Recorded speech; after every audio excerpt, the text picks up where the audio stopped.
Hello there, my favorite chargers. It's Mrs. Boyd here. Today we're talking about exponential functions. So exponential functions, exponential in that title gives it away a little bit. That means that the exponent in our expression will be the variable. We're only going to use a table of values for these. There is no better way. It's as good as it gets. So let's just jump in and get started. We've got x is -2. Our function is y equals 2 to the x power. So that means we're going to write 2 to the -2 power. We haven't talked about what these mean yet, so it is totally acceptable to put this into your calculator, into the Desmos scientific calculator. When you do, be sure that you've got your -2 in parentheses. We don't want that to go wrong if you don't have it that way. 2 to the -2 power, is 0.25 or 1/4. So when x is -2, y is 1/4. So just about almost 0, but a little bit more. When x is -1, that's 2 to the -1 power. And when you do that, you get 0.5 or 1/2. So that's our next point. X is -1, y is 1/2. When x is 0, that's 2 to the 0 power. Something we're going to learn very soon when we talk about exponential functions, exponential equations, that a number, any number, anything to the 0 power is 1 all the time. So 2 to the 0 power is 1. So x is 0, y is 1. When x is 1, we have 2 to the 1, which is 2. And when x is 2, we have 2 squared, which is 4. So our points look a little something like this. We're going to connect these with a very curvy line. It's going to start out low and increase slowly. And then as time passes, the increase gets much, much, much faster. You've probably heard a lot of talk about this exponential function lately, because this is how infectious disease is transmitted, is in exponential fashion. So if this looks familiar, it should. All right, is this increasing or decreasing? When we look at increasing or decreasing, we want to read, okay? When we read, we start at the left and we work towards the right. So we're going to follow this line. We start at the left, at the bottom. As we move to the right, the line goes up.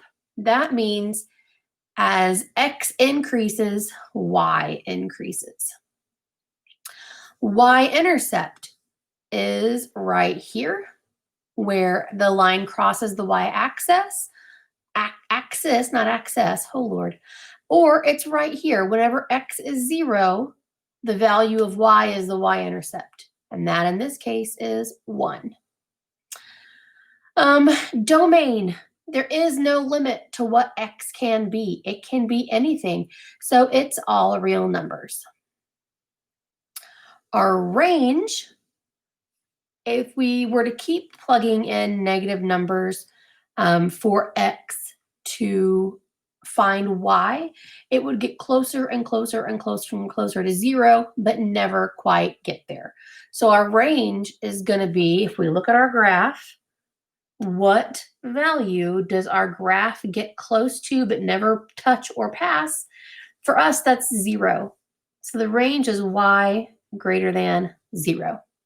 These are always going to be greater than or less thans for the range, not having equals on them at all.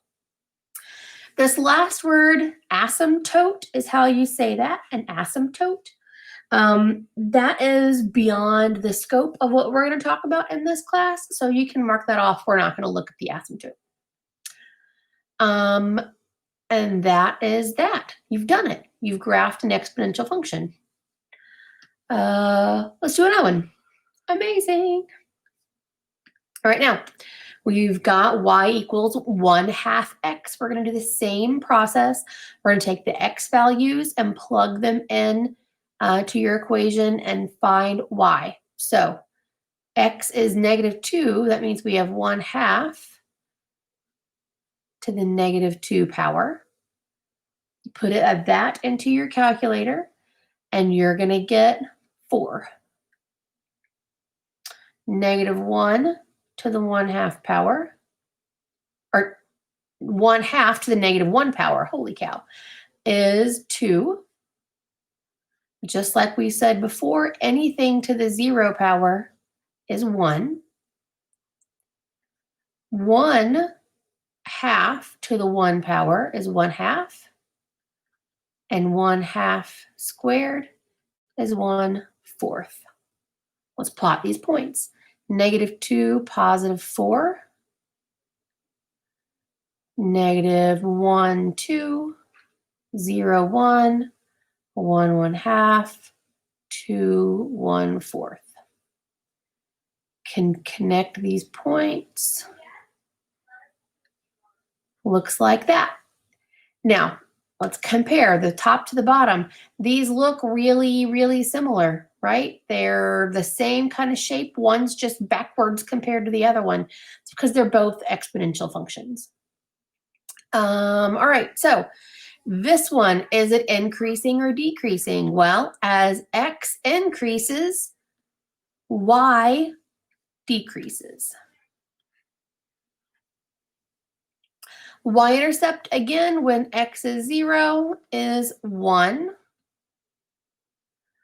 The domain, as always for these, is all real numbers. Our range is going to be y.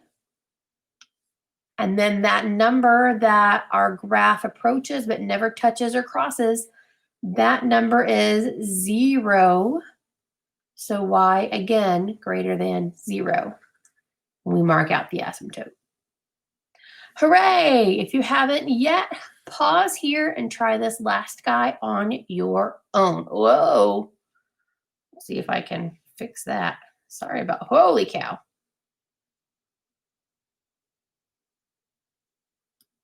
Ah, okay. Ooh, don't touch anything.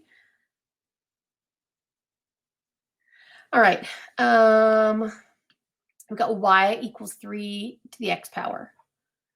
So we put, oh, that's the highlighter. Goodness gracious, I've lost it. All right, 3 to the -2 power is 1/9. 3 to the -1 power is 1/3. 3 to the 0 power is 1. 3 to the 1 power is 3.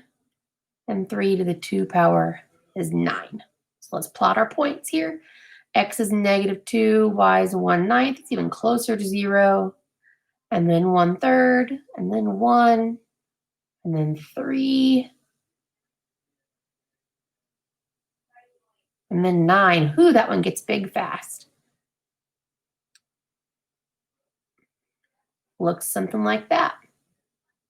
Is this increasing or decreasing? Well, as x increases, y also increases. So that one's increasing. Y-intercept, again, right here or right there, is 1. The domain, as always, all real numbers. The range, again, y is greater than 0. It's never going to get to 0. And we skip the last part. Awesome. All right, flip your paper over. Those first ones that we did are going to be when we just have y equals a number to an x power. Well, now we're going to get a little more exciting, and we put another value in here. Now we subtract 1. So again, same process. We have -2 for x, so that's 2 to the -2 power minus 1. Well, if you put that into your calculator, that's the same thing as 1/4 minus 1, or -3/4. 2 to the -1 power. Sorry, my cat's trying to break into something. Ooh. Minus 1. That's 1/2 minus 1, or -1/2. 2 to the 0 power minus 1. Well, anything to the 0 power, like I said, is 1. Minus 1 is 0. Again, the Desmos scientific calculator is perfect for this. 2 to the first power minus 1 is 2 minus 1, or 1. 2 squared minus 1 is 4 minus 1, or 3. Let's plot our points. -2, -3/4, -1, -1/2, 0, 0, 1, 1, 2, 3. And we connect these points. Looks a little bit like that. All right, is this increasing or decreasing? As x increases, y also increases, so it's increasing. Y-intercept is different this time, right there or right here. It's 0. That minus 1 made it 0. Domain continues to be all real numbers. Range this time is different. The value that our function will approach but never touch or cross this time is -1. So y greater than -1. And asymptote, we don't care. Hooray! Next one's really similar. Please try it on your own. Pause here. I know you can do it. All right, let's plug these babies in. So we've got 1/2 to the -2 power plus 3. That's 4 plus 3, or 7. Got 1/2 to the -1 power plus 3. That's 2 plus 3, or 5. 1/2 to the 0 power plus 3 is 1 plus 3, or 4. 1/2 to the 1 power plus 3 is 1/2 plus 3, or 3.5. 1/2 squared plus 3 is 1/2, nope, 1/4, sorry, plus 3, and that's 3 1/4. Let's plot these. -2, 7. 1, 2, 3, 4, 5, 6, 7. -1, 5. 0, 4. Not right, sorry. 1, 3.5. 2, 3.25.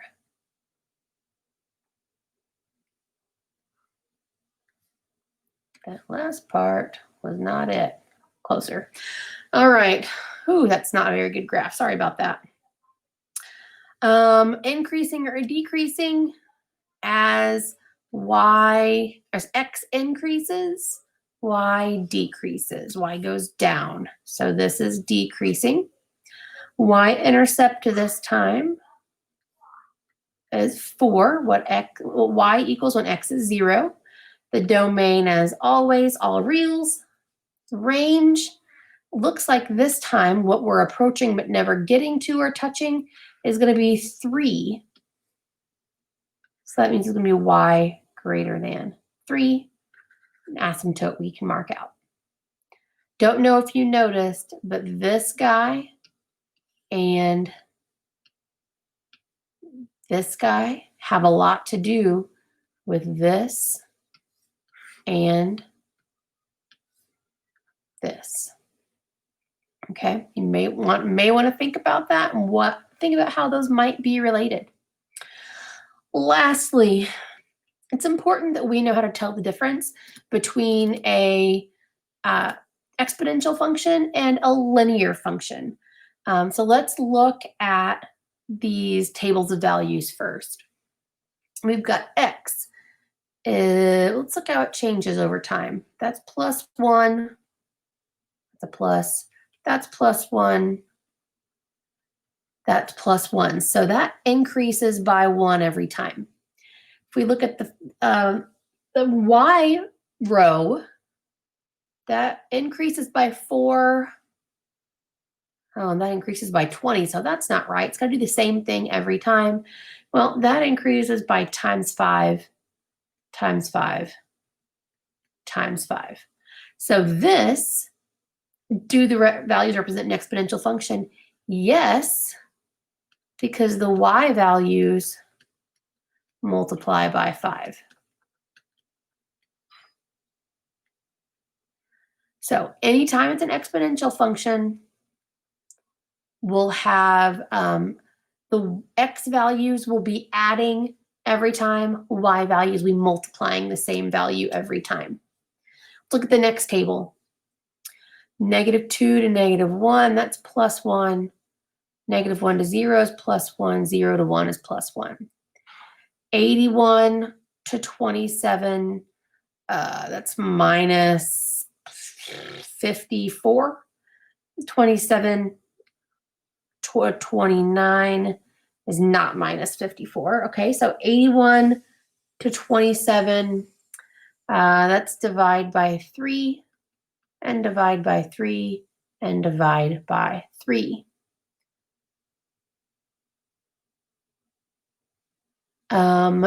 So we can also say divide by 3 is times 1/3. Times 1/3. Those are the same things. Divide by 3 and times 1/3. So yes, this is an exponential function because our y values multiply by 1/3. Check this next one on your own. Pause it here.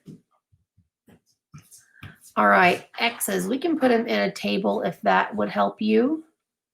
0, 1, 2, 3, 3, 9, 15, 21. All right, 0 to 1 is +1, +1, +1. 3 to 9 is +6, +6, +6. Since both the x and the y values increase by the same number added every time, this is a linear function. So is it an exponential function? No, because the y values add by 6. That word is the key that makes it not an exponential function. Try the next one on your own. Last one. I like to see it in a table as opposed to the points. So I'm going to write it this way. 2, 4, 8, 16. All right. So to go this way, we add 1 every time. 2 to 4, that's +2. 4 to 8 is +4. That's not right. 2 to 4, we do multiply by 2. 4 to 8 times 2 and times 2. So is this an exponential function? We have one side that's +1, one side that's times 2. So yes, y values multiply by 2. And that multiply word, instead of add, makes it an exponential function. I hope this makes lots of sense to you. I know it's a little bit long. Sorry about that. There's lots of things to say. Please reach out if you have any trouble, and I hope to see you soon.